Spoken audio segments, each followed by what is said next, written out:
Thank you for joining us for another live episode of Dynasty Theory. You already know I'm joined by Mitch and Dan. We have the full crew here this week. What's going on, Dan? How's your microphone? Buddy, 6 weeks later, finally, I believe no technical difficulties. We got this new setup down here and ready to roll today, as always. You know, like we do rapid fire in the show. I think it's like a rapid fire intro. We're about to kick off the 4th of July here, some fireworks. July brings youth football practice. I think Mitch and I will be on a football schedule at some point. And as I mentioned last episode, if you made it to the end, it's only 2 weeks, guys, and football pads are going to be on players with the Ravens July 13th, the first one. We'll actually have some players and pads to break down. Thank goodness.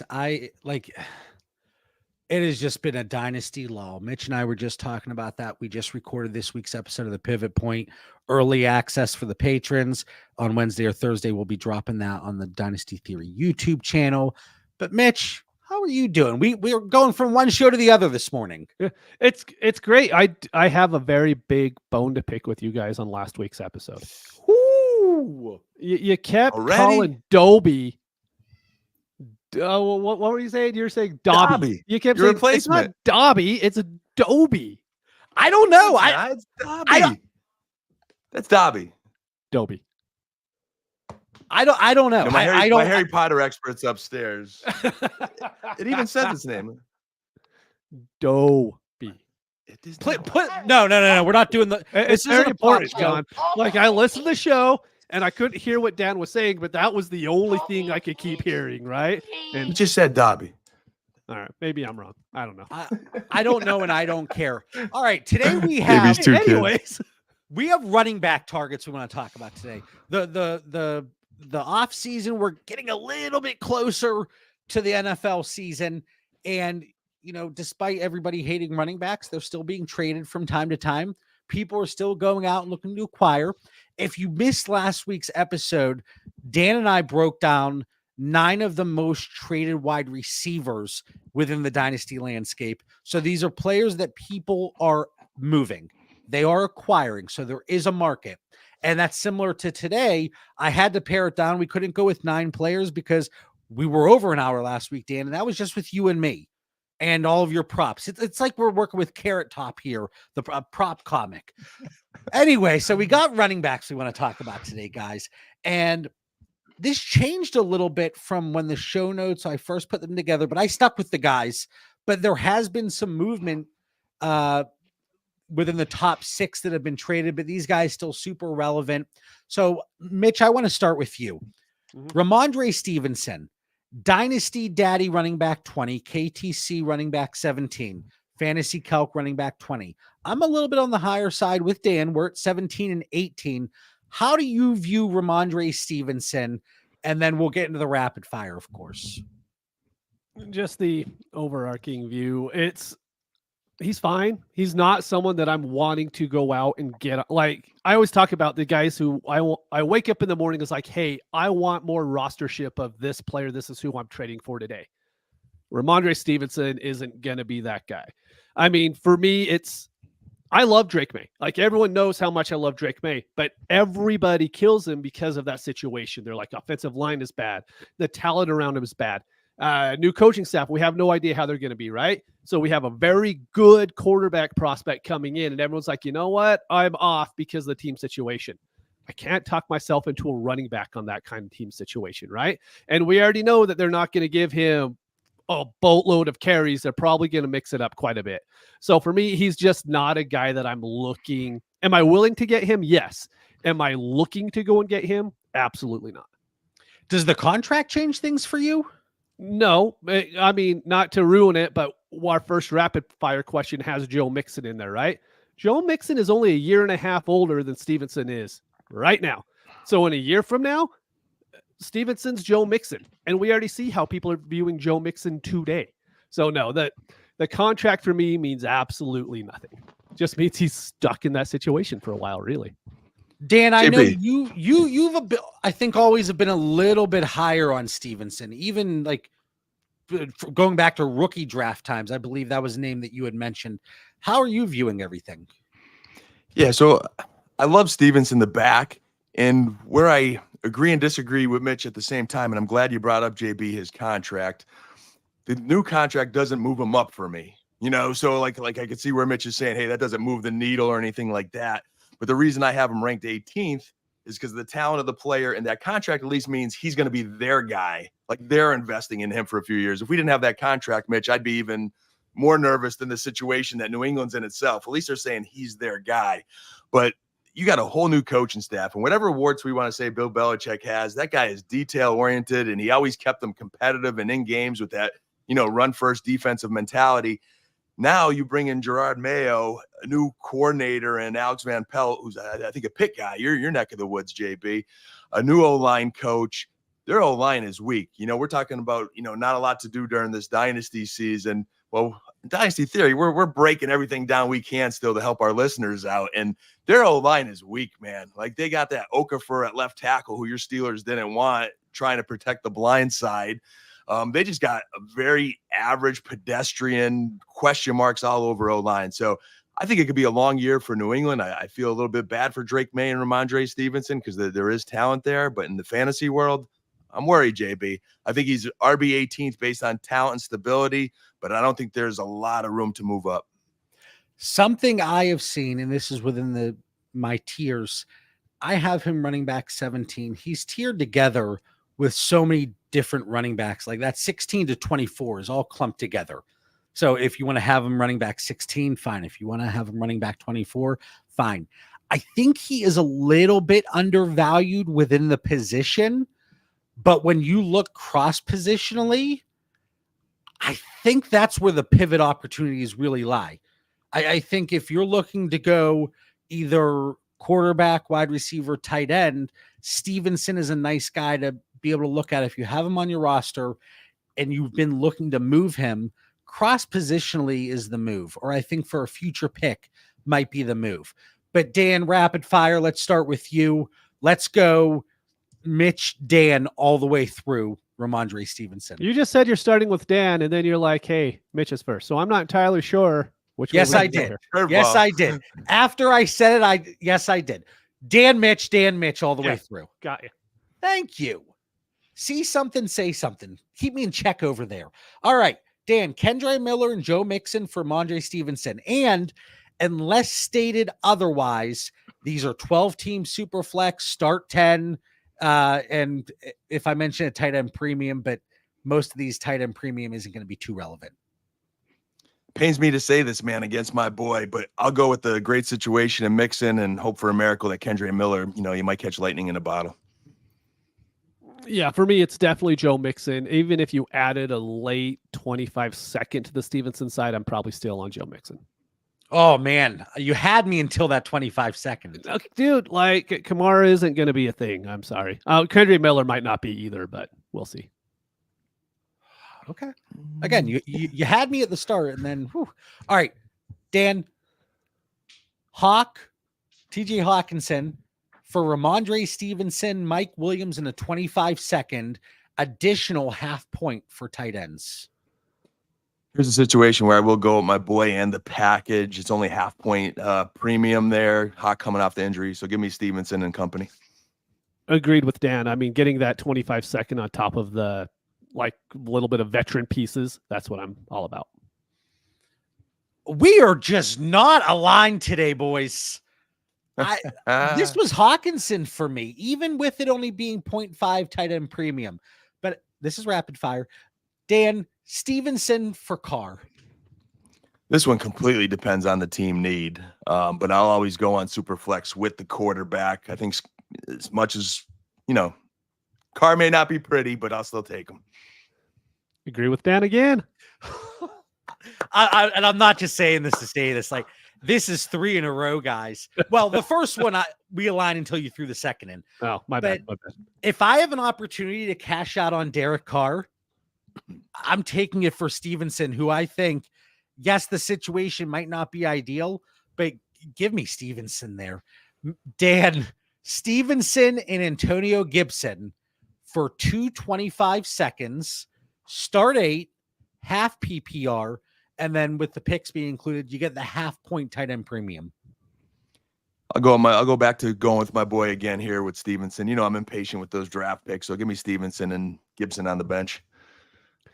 I agree with Dan. I just hate this trade for both parties. The 25 seconds are never going to start. Well, will hopefully never start for you in a start 8 league. And Stevenson and Gibson should never be starting for you in an 8-team league either, right? So it's one of those to like, well, they're not making you more competitive, but the other side also is getting, you know, Jalen Polk next year or whatever, right? I don't understand it, to be honest. I would go Stevenson with being a 12-team start 8.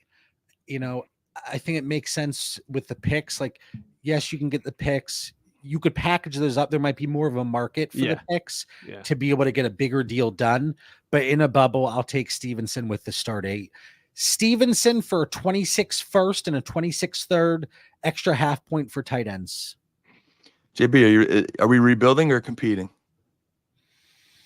Pure value. Pure value. Man. We know the answer. I'll go Stevenson just because that pick is so late. So I don't value a 26 first as a first, being that we're 2 years down the road. But if we're rebuilding, I would take the picks. I mean, we're really like 18 months down the road on those picks at this point. So for me, I mean, really, for them to really jump in value, we're less than a year away from them to really hit their value. So for me, it's the 26 first. Mitch has more patience than I do. I'll take the first as well. Last one, straight up swap within the running back position. Najee Harris or Rhamondre Stevenson. Sticking to my rankings, give me Najee. Same. I'll take Rhamondre. All right. Dan, I want to start with you on Javonte He's a Williams. Steelers fan too. Where's my challenge flag? Dude, you are a Pittsburgh fan with their O-line trending up, Najee in a free agent year, and you're taking Rhamondre in that sad New England situation. I'm sorry, but that's a challenge flag. Yeah, I will take Rhamondre there. Oh. Javonte Williams, Dan, Dynasty Daddy running back 22, KTC running back 31, Fantasy Calc 29. I have him at running back 24. You align with the more valuable side of the market at running back 22. What do you see in Javonte Williams? I'm staying bullish on his upside here. He's a talented dude. He's healthy, another year removed from injury, a Denver team that Sean Payton's starting to get his hands on. And, you know, I think we're going to see the best in him this year. He's a guy that, even though I have him lower than Rhamondre, JB, I think he has the potential to go up here. So give me Rhamondre at that RB22. He's got some upside. You mean Javonte? Javonte. Yeah, sorry. Javonte. Okay. We're still thinking about Rhamondre. Cool. So, Mitch, does the Denver situation concern you? Does the reports and the kind of speculation that Javonte Williams, he might not even be their lead back? That's what we're kind of. Somebody had a kind of a. I think it was in jest, but it was like, does Javonte even make the final roster? That's just columnists trying to make news at this point in the season. The big point for me is Javonte didn't have a great year last year, right? But that whole offense didn't have a great year. He had 260 touches. You know, he got injured the year before that. The year before that, he had 250 touches. I love Zamir Gibbs, right? Zamir Gibbs had 230 touches last year. And so if you're looking at it as, hey, Javonte Williams was a good back coming out, and now he's the second year off of his ACL. They gave him a lot of work last year. I truly believe they're going to give him a ton of work this year. The other guys are just guys, in my opinion. I think Javonte is a really smart buy right now because we could see him gaining value as soon as training camp hits. If training camp hits and he's looking good, his value is going to climb. There's not a whole bunch of running backs you could say that for because they're kind of already set as like, hey, this is what we're projecting for them for this year. So that's kind of where they are. Javonte is one of those hidden gems, I think, to where he could keep creeping up. And I could easily see valuing him over a Najee or a Stevenson in little of, we're a month away, like Dan said, about training camp. I'm gonna add to that, Jay. I think Mitch and I are just visionaries here, where we're seeing the potential of Denver. And I want to say this team here might be like the sleeper fantasy darling here as far as just players. I think Javonte could be that. This offensive line's underrated with a top trio at left tackle, left guard, and right guard. And the other two positions are solid. They got to solidify some center competition. But Cortland Sutton, once we get through that holdout stuff, I think Marvin Mims could rise. My boy Lucas at tight end is going to pass out Dulcich. I just think there's some sleepers in this Denver offense for fantasy. Visionaries. That's the first word I think of when I think of Mitch and Dan. All right, rapid fire. I want to start with Mitch first here. Adonai Mitchell. Sure, Mitch? All right, sorry. Yeah. Adonai Mitchell for Javonte Williams and Jonathan Mingo. Okay, Start nine, no PPR. Rapid fire. I know people want to say Mitchell. It's Javonte for me. Like, I just can't. I have Mitchell shares, and I hate to say it because when I say that on the podcast, people send me offers afterwards because I'm like, hey, I really don't love his situation, but I really hate his situation. So yeah, I'm about Javonte this year. Yeah, no PPR. When they strip that away from AD Mitchell there, Mitch, I'm going to go on the Javonte side too and hope for the touchdowns. Mitch, Javonte Williams for a 25-second start 8, 12-team start 8, extra 0.5 tight end premium. Javonte smash. Ditto. Very next trade, 25 first or Javonte Williams. 25 first smash. Ditto. Is this whole tier, and I think it goes to Najee and Rhamondre as well, is it kind of like I could move a pair of seconds, but I'm never moving a first? Mm-hmm. Exactly. Yeah. And then also, I mean, and that the question from Mike in the chat, what's the value of David Montgomery? I put, I'm comfortable with a pair of seconds, would not buy for I had a typo, would not buy for a first. Like that's kind of where we are here. So I think if you can play the market either way, and depending on where the small gains can be, that's probably the price. Like now, if any of these guys struggle here this season, it's the early 25-second you're more than happy to take over one of these running backs. But I think that's the price that I feel comfortable with today. Mitch, Javonte Williams, DeAndre Swift, and Stephon Diggs for Jonathan Taylor. Start 10. This one is so lineup specific for me. The value is on the Javonte side, but if I believe that my team is heavily competitive and I'm that one running back away, because I don't think Javonte and Swift are really that one running back away kind of players, I'll go Jonathan Taylor here. Yeah, I'll roll the dice on Jonathan Taylor as well. I just think he's in for a huge year, but this is the one trade I could regret if we play this episode back down the road. Javonte for Deontay. Javonte, Jonathan Brooks, and a 25 first for Christian McCaffrey. Start 11, extra point for tight ends. I'm going the package. Like, I think this is the perfect get out of Christian McCaffrey fair value kind of trade. Mitch and I are in sync here, not like the band, but give me the package in the start 11 league. Oh, man. We talked about almost a very similar trade during the package up or tier down. It makes sense both ways. I can live with that. All right, Mitch, over to Zamir White. Dynasty Daddy running back 23, KTC 20, Fantasy Calc 22. Dan and I are below market at running back 28. Haters. Zamir White. Do we need to be talked into getting a little bit higher up in the market? Dude, like, Zamir White is the guy previous years I would be all in on. This was the kind of back that I would go in on. I mean, I did it for, man, his name's slipping me right now, but there was a Browns running back that was traded to the Texans. We gave up a first for him in the league, John. Do you remember who? I don't remember his name, but these kind of... Oh, my God, Duke Johnson. And I said I don't want to give the pick up. I know.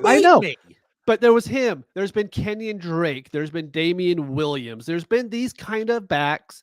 There's one every single year in Dynasty. And his situation's great. We all know his situation. If he stays healthy, he's going to get 350 touches. Could easily happen. And they can replace him in February of next year, no matter what he does. And so he's a guy to where if he's going to be filling a flex spot in my lineup, I don't really need him. I'm willing to trade for him. But I think the managers that have him, the price you're going to have to pay to get him is probably too much for me. So I have very little Zamir White, even though I love him for this year. I just have zero faith. Damian Pierce, like you brought up all last offseason, John, like those guys are so easily replaceable that I just can't put real dynasty value into players like this. I think the situation may be the right time to acquire a player like Zamir White. Some may say never, but if it's a manager that is looking to enter a rebuild and they happen to have Zamir White left over, if he is on their trade bait, that's a situation that if the running back price is right and it makes sense from my roster standpoint, maybe I'm really top heavy at running back. I don't have a ton of depth. I feel really good about every other position. I'm going to sniff around and see what the price is in Zamir White.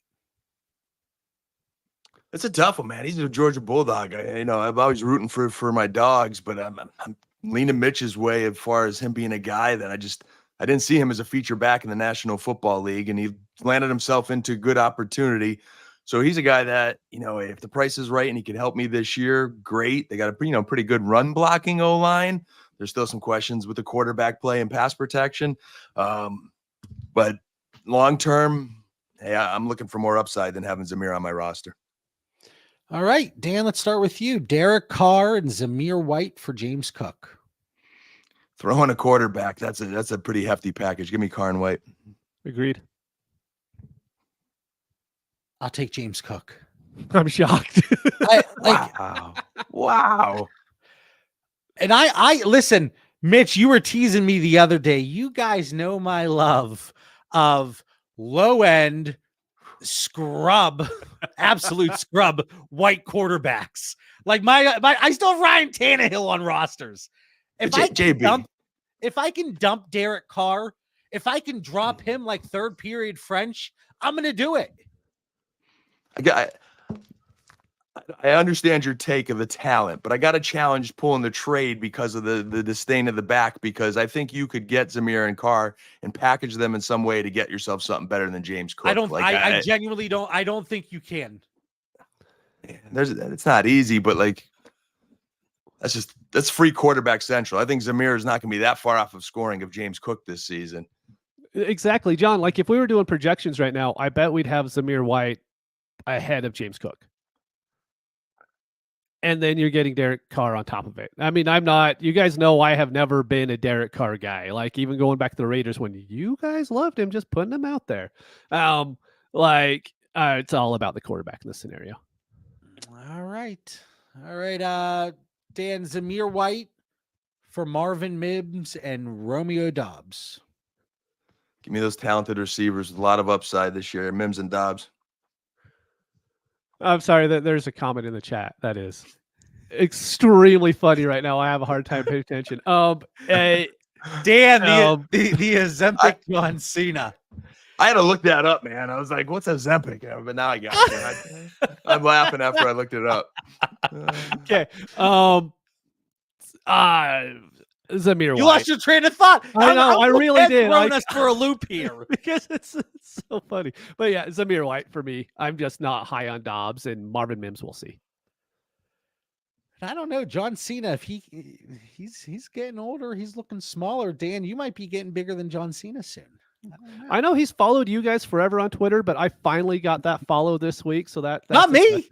You still don't have it? No, John Cena doesn't. You got a Cena follow? I did, yeah. Wow, Mitch, I'm proud of you, man. Thanks a lot, Ted. You derailed us here. Come on. All right.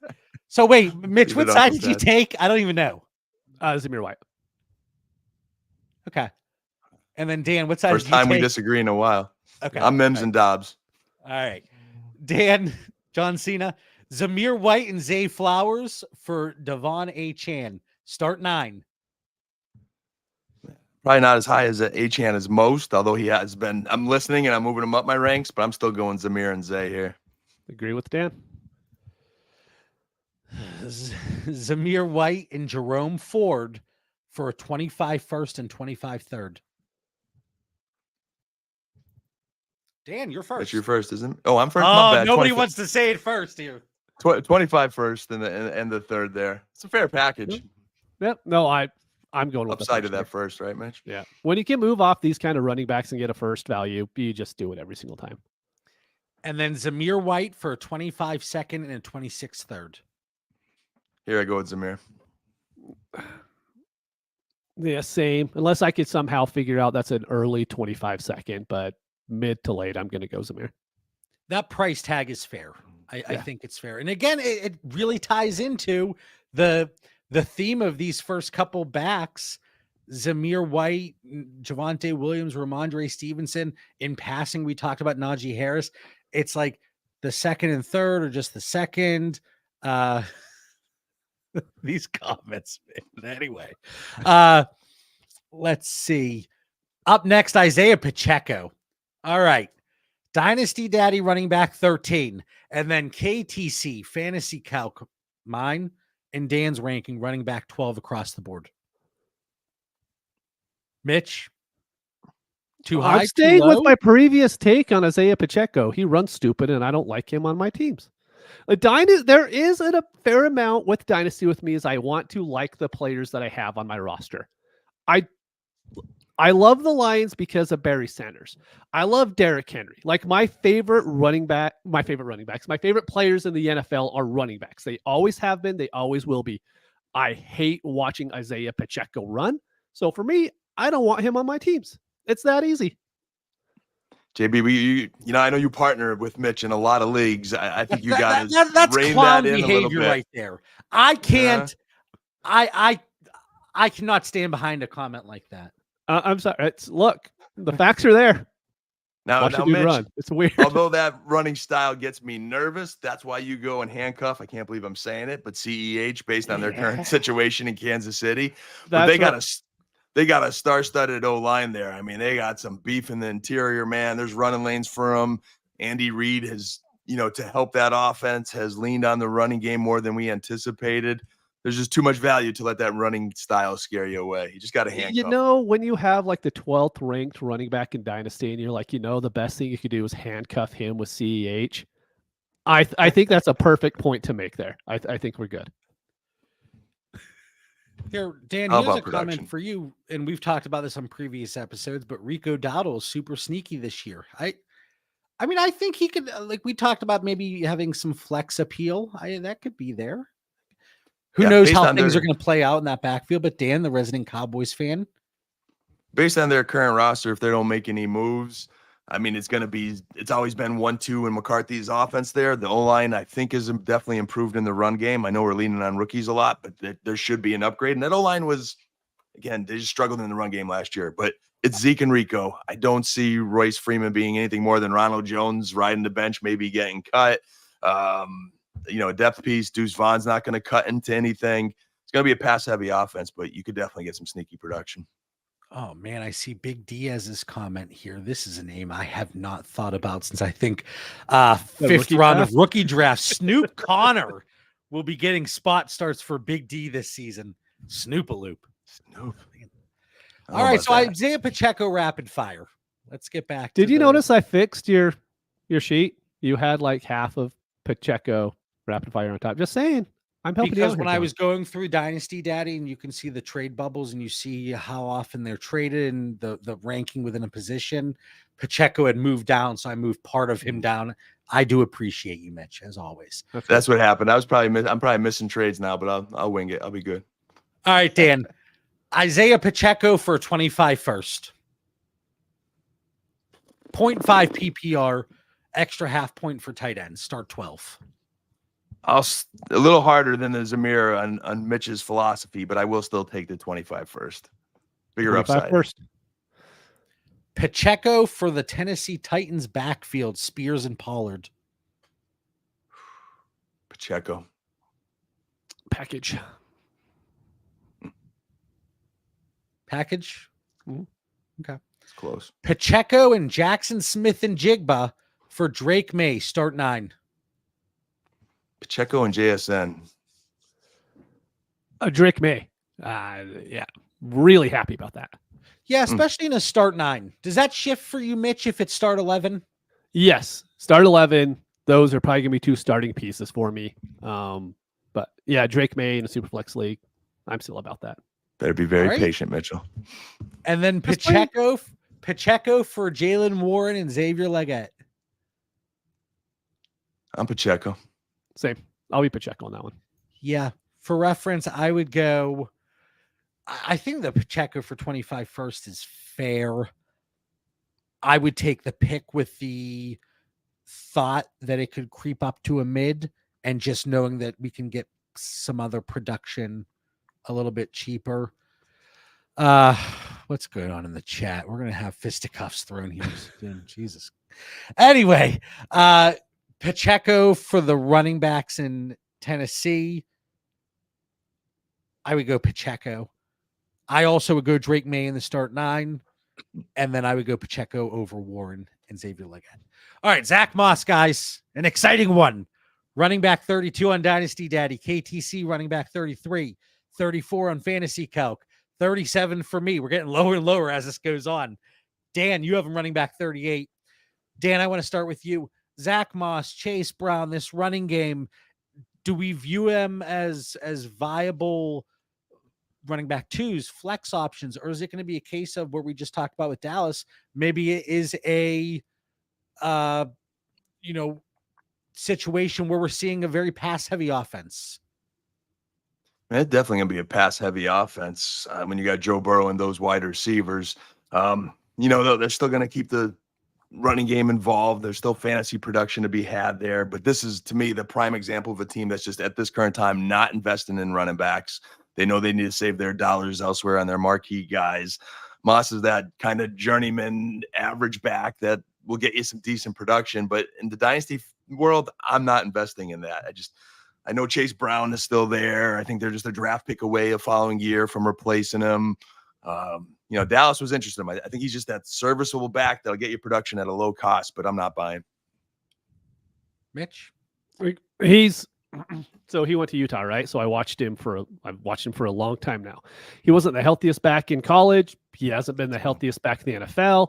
I think everyone loves the situation that he's in. He's a guy now who's kind of shown over the course of his career that you can't trust him for 14, 15 games in a season. But his value is kind of at the breaking point to where there's some guys around him that you can. And so he's just not someone that I'm really willing to buy into. But then I also see the values in the rapid fire. And I'm like, okay, well, maybe I could actually buy into him at those prices. Yeah, there are some prices here that I'd be interested in.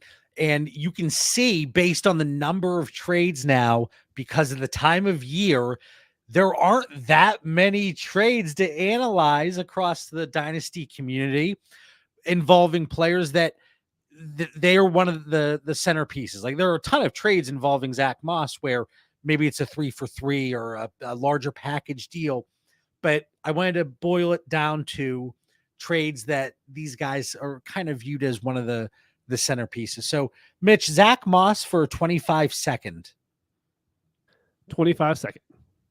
Oh, sorry. No, Zack Moss. I hedge there. I'll go 25 second. No. I'm hoping. I'll go Zack Moss. You sure, Mitch?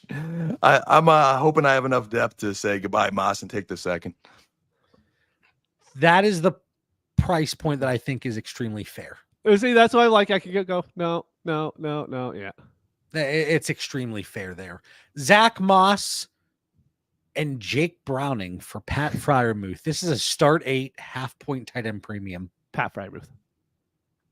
Yeah, smash Freiermuth. I'm assuming Browning's in that trade because the other guy's got Burrow and it's getting a free handcuff. Who knows? Maybe they're acquiring every Cincinnati Bengal possible. And then Zack Moss, Terry McLaurin, and Chris Godwin for Jalen Waddle. 12-team start 10. Old man package. I'm waddling like a penguin, baby. Give me Jalen. Yeah, I would go Waddle there too. I think you have. That surprises me with you, John. I thought you'd go with Godwin. Godwin is I love Godwin. I love McLaurin, but that's just a trade where I don't know. We see a drop off from McLaurin. We see Zack Moss with a questionable situation, just from the fragility of the running back position as a whole. I would go Waddle. You go down a tier when we're looking at the wide receiver landscape. Like if that's T. Higgins, Tank Dell, I'll take the package then. Right. I think when you have a Jalen Waddle, you could always make a move on your roster. Where when you have Moss, McLaurin, and Godwin, they're guys that kind of get stuck on your roster and you struggle to move them. So I'd rather have that roster flexibility to make a deal. I have a fairly large exposure to both McLaurin and Godwin. Just like Dan said, they are not easy guys to move. There is not a lot of interest as we sit here at the end of June in those veteran type receivers. All right, Josh Jacobs, Dynasty Daddy running back 11, KTC 16, Fantasy Calc 13. I'm at 11. Dan's at 14. Dan, I want to start with you. We have a brand new situation here. He's going to Green Bay. We've talked about the contract multiple times. It's a 4-year deal, but essentially out after year 1, year 2, year 3. They draft Marshawn Lloyd. How do you view Josh Jacobs? Do we see more of the lackluster performance from 23? Or do we see the Josh Jacobs from years past? I think with Josh Jacobs just comes down to being healthy. And I'm giving the benefit of doubt that he is healthy right now. He's in a good situation with Green Bay, which is one heck of a football team that's going to throw the ball. You can't put 8 in the box versus him. He's on the best team he's been on. He's 14th, and I honestly think he could be RB8. He's got that kind of upside. So I know his contract is one that if they wanted to dump a salary, they could get out after 1 year. As long as he's healthy and he produces, I don't think they will. I think I heard something the other day where they actually were hoping to have Jacobs and Aaron Jones, and they didn't get Aaron Jones. They go and draft Lloyd, who I like a lot, but he's still raw. You know what I mean? He's still a rookie that I think is going to be making some mistakes here and there and is going to have to earn coach's trust. We'll see if they keep A.J. Dillon, but I think Jacobs is going to be that alpha guy that you want on your roster. I think what this situation has led to, really just breaking up, Jacobs and the Packers, I think people are way heavily overvaluing Marshawn Lloyd. And we see it a lot. And Dan and I do a lot of best ball this time of year. I mean, Lloyd is being so overdrafted. It's not even funny. But it's so just the situation. It's going to be like, hey, Jacobs is the guy. Or we know that coaching staff does love multiple running backs. They love multiple running backs. Jacobs is probably going to stay healthier in that situation and still get the boatload of carries over Lloyd. And Lloyd is still a rookie, played at USC and wasn't really asked to block a whole bunch. So I just think everyone's kind of looking at, kind of how the coaching staff has done stuff prior. Don't prop up those back end rookie running backs that much just because it's a rookie running back. We haven't seen him yet. Jacobs still has the overall number 1 running back potential in this offense. Probably not going to happen, but even if it does end up being a committee, Jacobs is the committee and Lloyd is just going to be the guy that's behind him, right? And that's if Dillon doesn't prove that he's a viable backup still. And in my opinion, I really like Jacobs still. My only point in this is don't overvalue Lloyd just for the hell of it, pretty much. Yeah, I want to add to that, Mitch, too. I think I agree with you. And I think for our listeners, that doesn't mean that Mitch isn't saying he doesn't like Lloyd, because I believe he does. Like I do. There's a lot of upside there. I know I tried to get him as many dynasty drafts as I could, but that not overvaluing him too soon means like don't undervalue Josh Jacobs. He's got a lot of potential. All right, rapid fire here. Discussing our last running back and Josh Jacobs. Mitch, I want to start with you. Jacobs for 25 first, start 9. Jacobs, especially with the way people are valuing 25 firsts. I'm going to go Jacobs as well, but if, that scenario we always say, if it's a high potential of a high first, I might get swayed.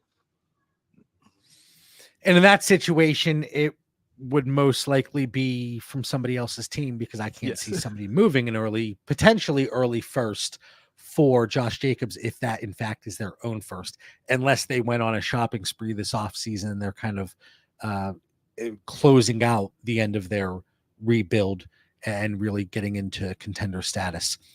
Josh Jacobs, Mike Evans, and a 25 second for Nico Collins. 16 teams, start 9. Package. Easy package for me there. Yeah, I want the depth in this type of league. Even though it's only start 9, 16 teams, give me the trio. That was a heavy Nico Collins. Yeah. Like, I love Nico. We've had discussions in the past. I would easily take that package. So if there is any type of market out there, despite it being a start 9 in a 16 team league, that's still, a nice piece to add there, splitting up into Jacobs, Evans, and then getting some security. Real quick, if that was a 10-team start 9 league, I would still be taking the package. Those are two very quality starters over Nico Collins. I mean, yeah, it was a great trade for whoever got that done. Yeah, I thought that was very interesting. But again, not too many trades right now within the dynasty landscape. A lot of, Mitch, we talked about it. I have leagues where there hasn't been a trade since the rookie draft. Yeah, happens. Like, oh my goodness, wake up! Come on. All right, Josh Jacobs for Devontae Adams and Rasheen Ali. Adams, I guess, but I mean, it's one of those. It's so roster dependent. If I'm fine at running back, sure, give me Adams.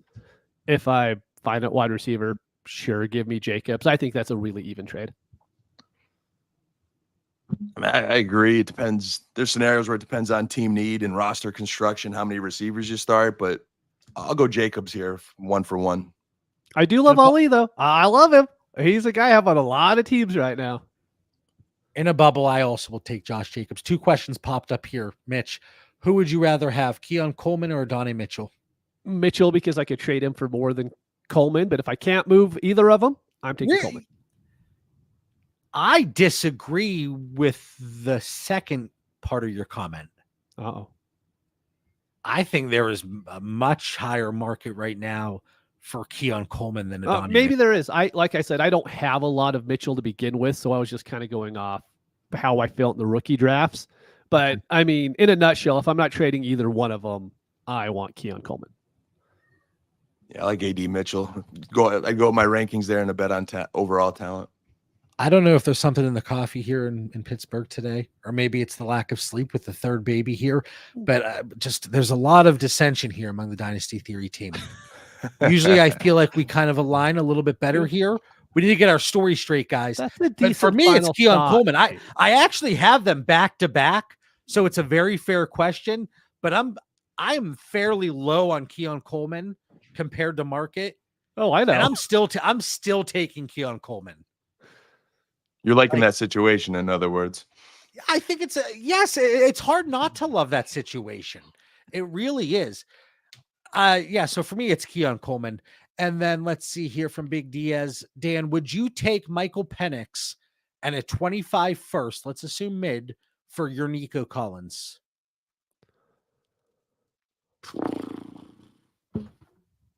Oof. I'll go with the first, and if it's going to be mid, I just got to be patient a couple years on that Atlanta quarterback. So give me the package. Make him give you something more. If they're willing to give you Penix and 25 first, get their third, True. Get something little bit added on. This is like the John thing to do, but I think this kind of trade, you could actually do it. And I'm learning from John. John is teaching me things slowly in Dynasty. It is so funny because if I got that offer, I would smash the Michael Penix side. Like, that's why I'm laughing over here. Like, if you think there is any wiggle room, if that's the opening offer, sure. Let's see if we can get a little bit extra. But I think we're already there, guys. I think that's a great offer. I think it's a nice trade. What Mitch meant to say was he's learning from me. He's got to get that something to go home and tell mom about. That little something extra that you can squeeze in that trade, I see Kyle's comment there, Fab. Dan and I got a deal done recently, and he countered me with like an extra $200 Fab, and I accepted. I almost rejected out of spite. You should let Spike get in the way, JB. You're a better guy than that. Do you remember? What league was it? Oh my goodness. Anyway, I don't want to take up time, but I honestly, just because it was you, I almost said piss off. That's just wrong, JB. This is wrong. So looking at the guys we discussed here, 6 of the most traded running backs, Rhamondre Stevenson, Javonte Williams, Zamir White. I think those 3, is it safe to say we could tier them together for a lot of people? Mm-hmm. Yeah. So I think that's why we're seeing them pop up in a lot of those trades, JB. These aren't like the top 5 marquee guys that everyone wants to have. It's not even quite the guys right after them. It's these bubble guys that could go either way. So I think if there's any way possible to get something centered around them, maybe a small add-on, and we're getting a future first, that's the move. If there's anything we can do with our 25 second, 26 second, and add a piece to acquire them, that's the move. Do we agree there? Like, is that kind of the point of indifference?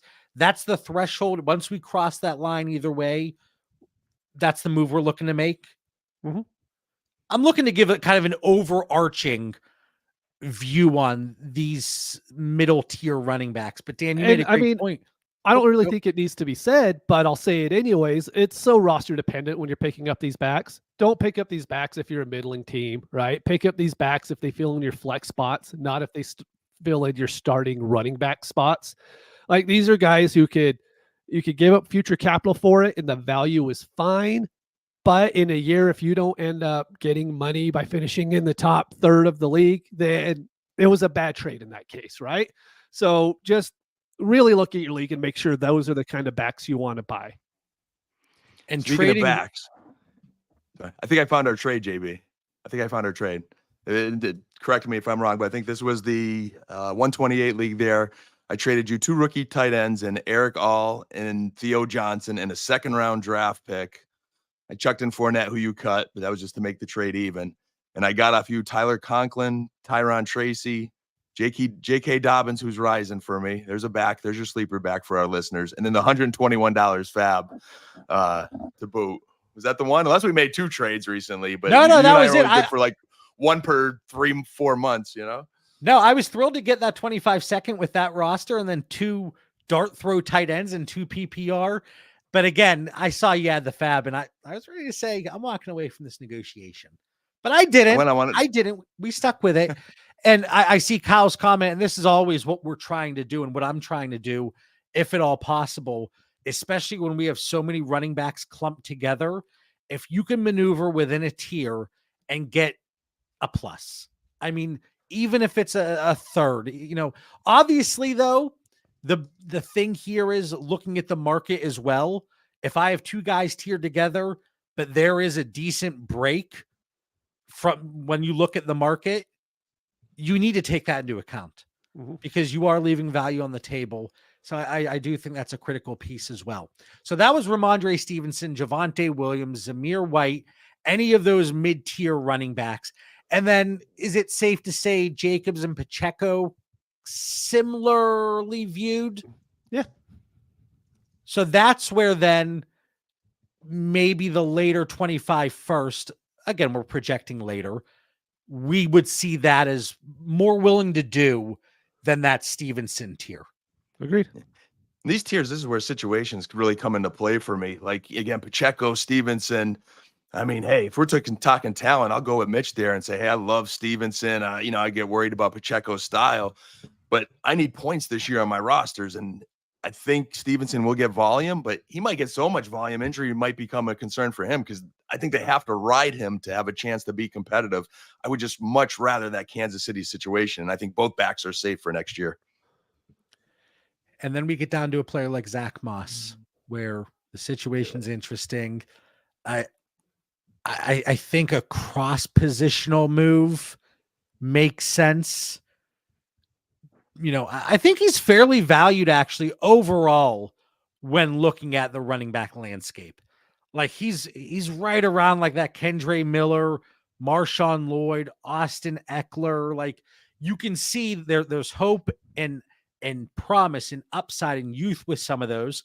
And then you kind of have more veteran production in new situations in the Zack Moss and Austin Eckler. But either cross-positional or a package up, maybe you can do something with one of these running backs, add a piece to a contending team, and get a younger, more sought-after dynasty asset in return. That's just kind of my thought on a more overall view of these running backs. I love that we talk about the specific names, but then tying it into and looking at the bigger picture. I think that's the most valuable piece of advice that we can give folks. And I think the most valuable piece is just doing what I told people to do 3 months ago. Get Bijan or Gibbs or Breece Hall, 2 of the 3 on your roster. Then you don't have to worry about any of this nonsense and you're good to go. But overarching, package up or trade out. Yep, agreed. You know, a lot of running backs, we see how fragile they are. We see the way the landscape changes, the way these guys, we hope they're going to be bell cows. Very rarely are they, especially in today's NFL. And now we look at a 2025 class that's going to be coming in where the strength, a lot of people view as the running back position. You know, you see people say they would rather have 5, 6, 7 running backs compared to any of the running backs in the 24 class, which I think is a little bit too high. But the point still stands that people are really excited about this 2025 class, and it really is going to shift the dynasty landscape. It's a good thing I listen to Dynasty Theory because you guys bring me back to Zack Moss, who I tried to ignore in my rankings there. So it brings him back to life. Don't want to definitely lose sight of him. Watch that Chargers situation, guys. Watch that Chargers situation. That one could be interesting. J.K. Dobbins, great bill of health in the past. Gus Edwards, something's going to break. Gus Edwards is dinged up already. But there's a lot of time to be healthy. The reports are good on Dobbins early. Gus could get healthy. That O-line is really good, and you have Justin Herbert as quarterback, and you've got a coach that just wins everywhere he goes and is going to commit to the run. I just think that is really sneaky. I'd rather move Moss, trade down, get Dobbins plus or Gus Edwards plus, and roll with the Chargers run game. See, but that goes back to the overarching strategy we talked about. When you're in this range, package up, trade out, tier down, sticking in this range, I think very well could be the most detrimental whenever you're talking about the dynasty landscape. Final thoughts. All right, final thoughts. 251st time. Last week we talked about wide receivers and the wide receivers that are being traded at this point in time during the offseason. We talked about some of the most traded running backs today.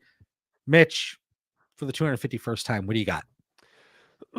I'm just going to make sure if anyone who listens to this on the podcast feed, it doesn't watch it on YouTube. We have a completely separate show that goes on there some point during the week. Just check it out. It's a lot more strategy specific than what the weekly show is, but it would be amazing if you'd go on there, subscribe, at least like the video. It would be awesome if you could do that for us. As everyone know, algorithm we go through TikTok and Instagram, right? You can see how the algorithm does things. So those just a little like and a little subscribe button would be huge for us, and we'd really appreciate it. We would appreciate that, and it does help us out. Thanks for bringing that up, Mitch. Dan, what do you got?